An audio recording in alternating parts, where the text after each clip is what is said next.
So alright guys, natapos na yung ating quick reload na 70cm. Alright, complete na siya. 70cm quick reload.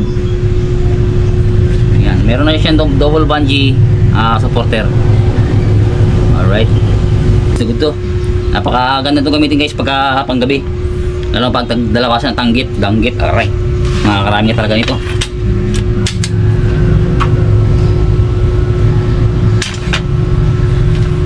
So itong support din na nilagay natin dito mga boss ay yun yung pipigil dito sa hook na to.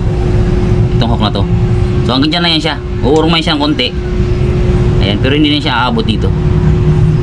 So tapos sa atake naman siya ng double bungee pabalik para maganda na naman ito yung setup ng tali nito. Flat na naman siya, hindi siya nakalaylay. Alright. Kaya sa mga gustong mag-order ng item sa atin, mga unit na pang spearfishing, diving, right? Mag-message lang kayo sa akin sa Facebook page.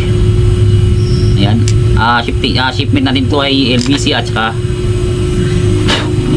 GNT. Ayan, nagtap na tayo sa GNT kasi meron tayong mga customer na hindi abot ng LBC yung kanilang area. Kaya nag-request sila na magtap tayo sa GNT.